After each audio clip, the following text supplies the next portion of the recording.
impeccable. Eh bien bonjour, ici Feldo depuis 2022.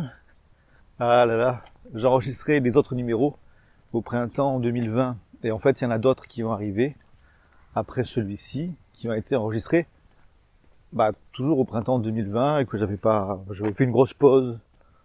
J'étais sur une bonne lancée et puis je sais plus pourquoi, je m'étais dit qu'il fallait avoir un générique un peu sympa d'introduction. Et j'ai commencé à le faire, j'ai galéré, et ça a complètement stoppé mon élan. J'ai mis du temps à boucler tout ça, mais grâce au compère Musicouilleur, alias l'écrivouilleur, et son blog écrivouilleur.fr, maintenant, vous l'avez entendu, j'ai un générique qui claque, voilà, c'est parfait. Et même, alors si sur SoundCloud, l'esthétique, le reste n'a pas trop changé, par contre j'ai commencé à mettre ça sur YouTube et je m'apprête à le faire sur PeerTube.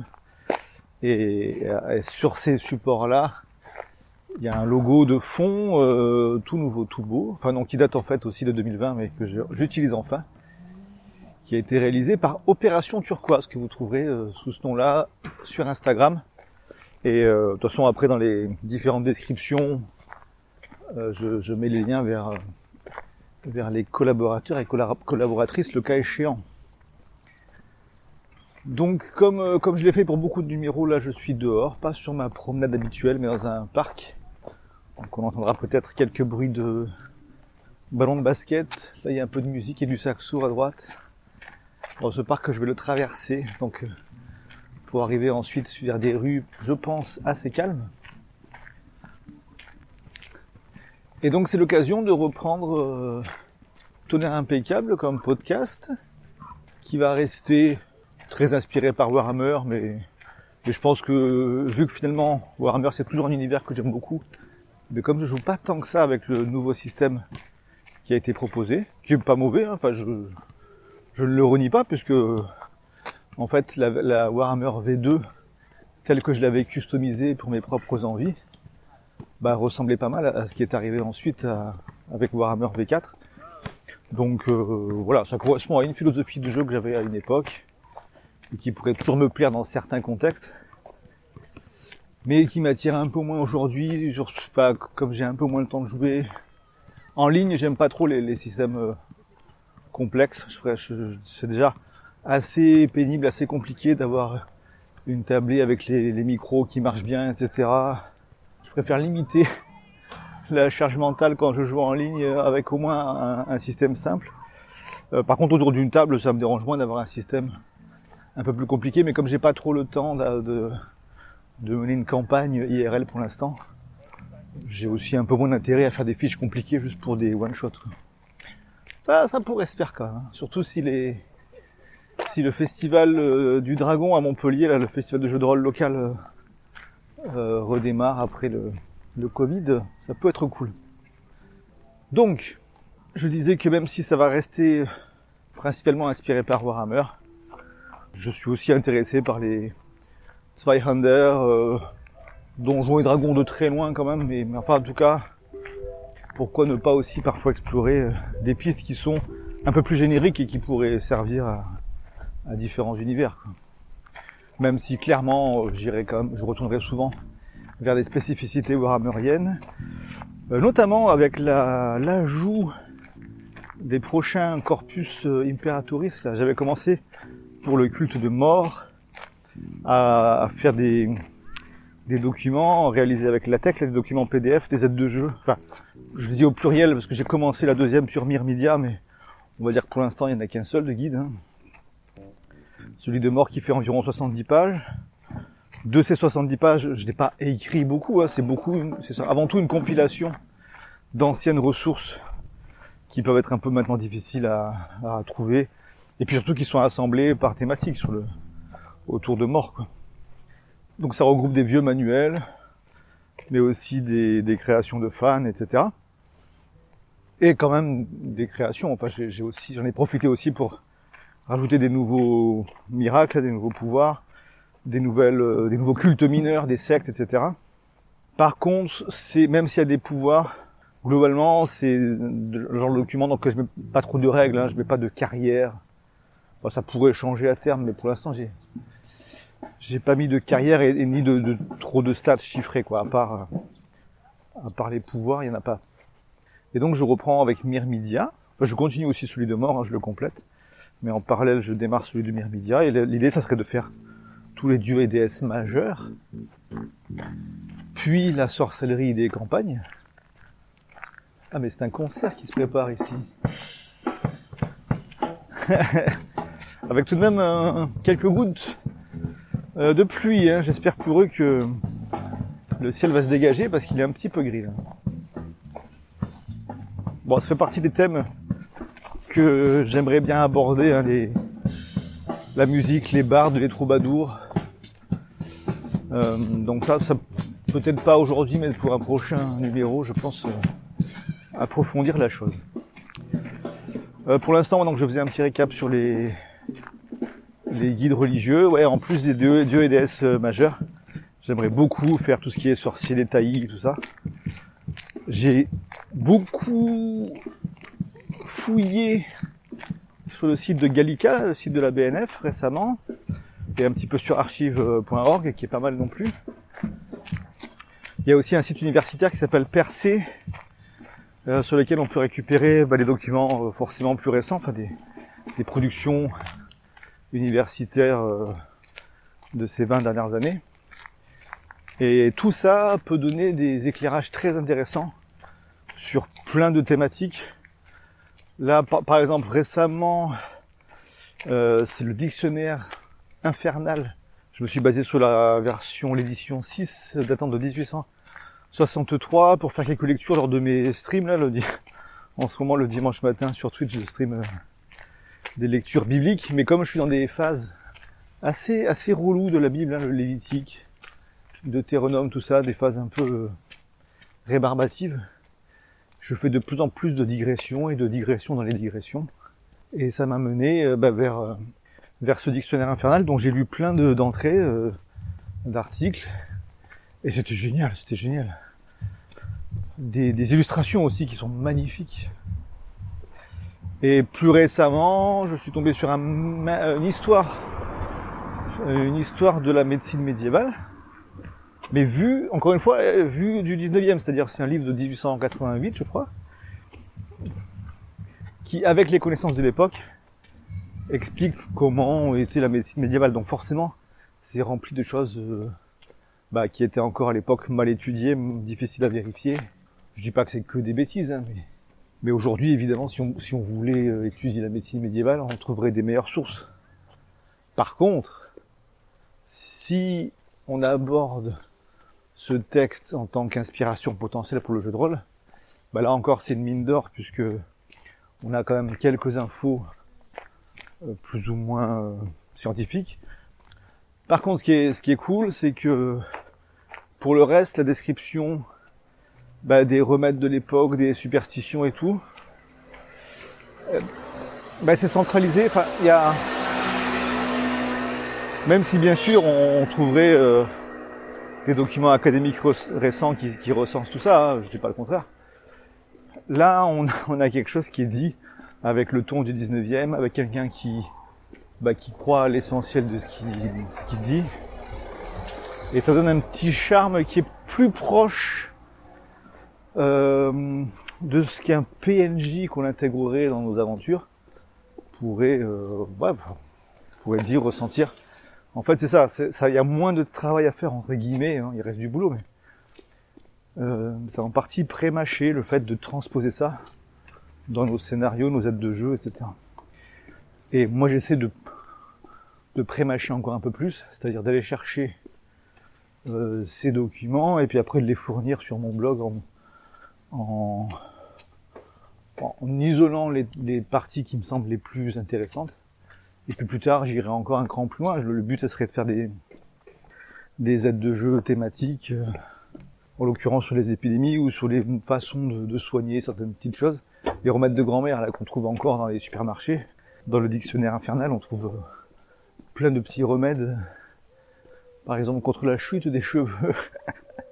Ça, on avait rigolé sur le stream, parce que c'était quoi? C'est un dictionnaire infernal sur lequel on trouve une entrée pour le mot noix, N-O-U-I-X,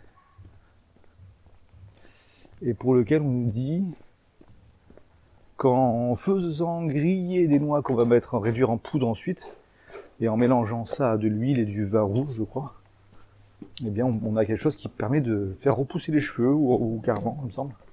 Bon, on dit pas s'il faut frotter ou s'il faut boire, ni quel type d'huile et de vin précisément utiliser, mais bon, nous pourrons lancer des expérimentations. Pour être tout à fait juste avec ce livre, il a un nom, un titre à rallonge. Ce n'est pas simplement un dictionnaire infernal, c'est un dictionnaire infernal et blablabla. Alors, on nous annonce tout de suite qu'il y aura des croyances populaires, des formules magiques, etc. Donc l'entrée à propos des noix n'est pas tout à fait hors sujet, mais ça reste une petite curiosité rigolote. Rien qu'à la suite de ces quelques livres, j'ai pu retrouver un petit peu d'inspiration et d'idées pour le corpus lié aux dieux morts. Donc j'ai fait une nouvelle version du document, qui n'est pas encore assez avancée pour que je la diffuse à grande échelle. J'ai diffusé sur le Discord warhammerien de la caravane bretonnienne, et peut-être aussi sur le forum, le codex du Reikland, là. Mais guère plus pour l'instant. Et pour Myrmidia, ma foi, on commence à y plonger, ça promet d'être intéressant. Pour la suite, comme je disais, j'ai déjà des numéros prévus qui ne vont pas tarder à arriver. Je suis bien sûr preneur de nouvelles idées, de suggestions. J'en aurai d'autres, il y a de quoi faire. Je pensais à XKCD, peut-être que vous connaissez ce webcomic un peu nerdy, qui existe depuis très longtemps, avec une publication très fournie. Et il y a un mème sur internet, enfin un petit running gag, qui revient à dire que sur tous les sujets, on peut trouver un webstrip XKCD pertinent. Donc bon, je ne rattraperai pas leur exhaustivité avec tonnerre impeccable, c'est sûr. Mais ça me plairait bien de pouvoir faire un numéro sur tout un tas de sujets différents. Là, à l'heure où j'enregistre ça, il y a un nouveau supplément qui arrive en anglais pour Warhammer, qui s'appelle La colère de l'empereur, et qui parle des tanks à vapeur. Et c'est justement un sujet que j'avais abordé dans le numéro 8 de ce podcast. Donc j'ai pas encore acheté le supplément, je vais l'acheter et le lire. Et ce sera l'occasion de revenir sur le sujet qui, moi, est une de mes marottes, hein. Tout le côté un peu steampunk qu'on peut récupérer dans Warhammer en important du Warhammer Battle, qui est un peu l'origine à la limite de l'univers. Hein. Tous ces côtés-là me plaisent bien, tant que c'est pas trop dans la vie quotidienne des gens, quoi. Je vois pas Warhammer comme un univers steampunk, mais qu'il y ait des éléments steampunk là où il y a beaucoup d'argent ou beaucoup d'ingéniosité ou un peu de magie. Ça j'aime bien. J'ai déjà fait un scénario où on retrouve ces espèces de gyrocoptères nains, le tank bien sûr aussi. J'ai un numéro du podcast qui est pas encore sorti mais qui va parler de Manowar, là, donc la version maritime de Warhammer Battle, on peut dire. Etc. Donc tout ça, je sais que ça ne plaît pas forcément à tout le monde, après c'est une question de goût. Hein. Il y a même un numéro qui arrive qui s'inspire de... j'ose à peine le dire. Qui s'inspire de... Les fous du volant, Wacky Races, je crois, je sais plus le titre original. Ces trucs avec Satanas et Diabolo, les courses complètement débiles. Donc si vous voulez envisager du Mario Kart dans Warhammer, donc je proposerai bientôt quelques idées. Voilà, encore une fois, évidemment, tout le monde a une vision propre de Warhammer, c'est ça la beauté de cet univers, vu qu'il a connu plusieurs versions, plusieurs jeux, plusieurs adaptations, sur différentes plateformes, hein, jeux de plateau, jeux vidéo, jeux de rôle, romans, etc. Bah, ça fait une richesse, une multiplicité qu'on retrouve aussi dans Star Wars. Hein. Star Wars, entre l'univers Legends et le reboot entre guillemets de Disney et tout, bon, bah, il y a aussi largement de quoi faire.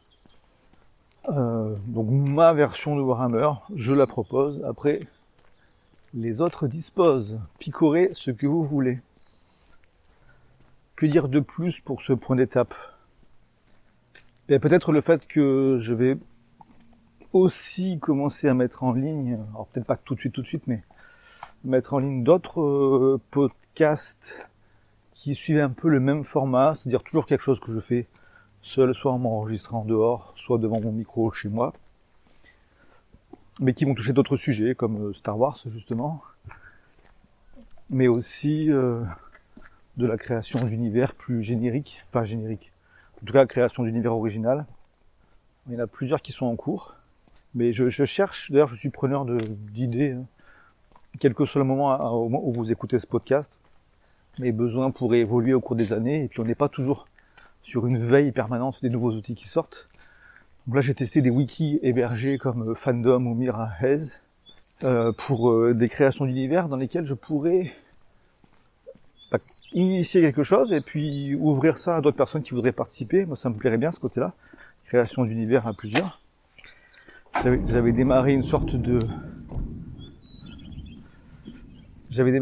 d'univers à la Lovecraft dans le genre, et un autre qui est vraiment inspiré de ma lecture de la Bible, qui est juste une sorte de mythologie alternative.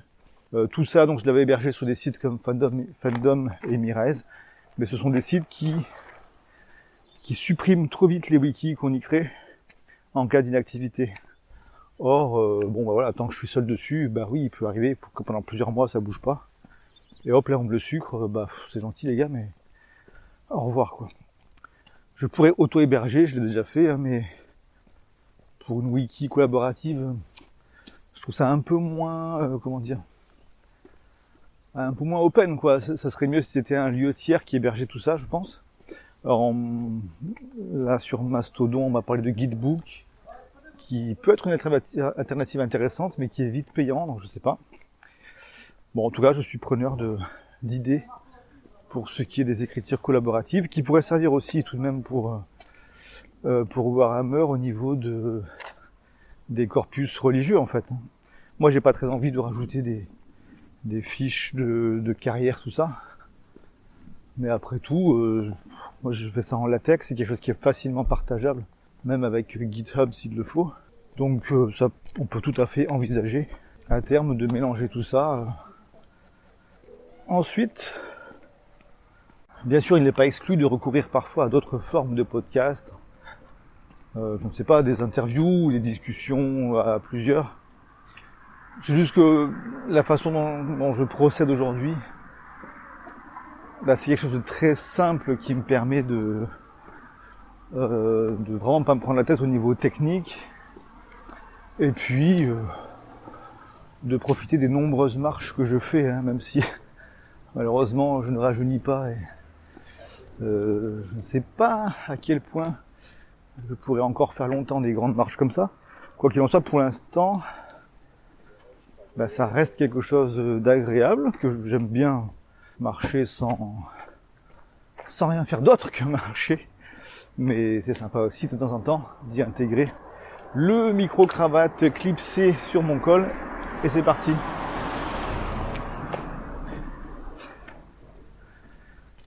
Tout ça me fait penser d'ailleurs au fait que, après avoir habité un petit peu en Allemagne, j'étais revenu en France justement à pied à travers montagnes et marais.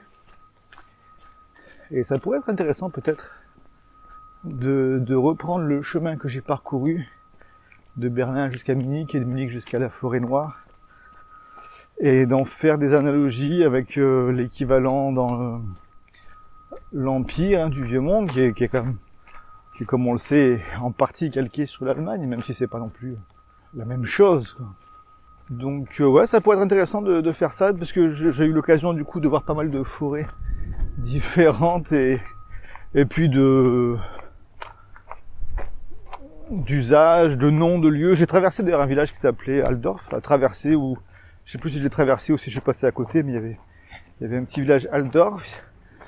J'ai passé pas mal de nuits dehors sans faire de tour de garde dans la forêt, et ma foi, au XXIe siècle, ce n'est pas très dangereux, si ce n'est à cause des tiques, etc., etc. Donc ça pourrait être marrant. Je me rappelle notamment d'un trophée de chasse, un sanglier gigantesque, qui m'a déjà inspiré un peu un bout d'histoire. Il m'arrive de faire intervenir des grands sangliers géants qui sont un peu les esprits de nature, hein, dans certains scénarios qui ont lieu dans la forêt.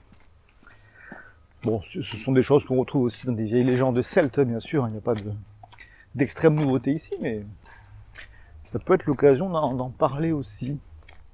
Bon, je pense que je vais arrêter là pour laisser la place aux numéros qui auront un peu plus de substance narrative.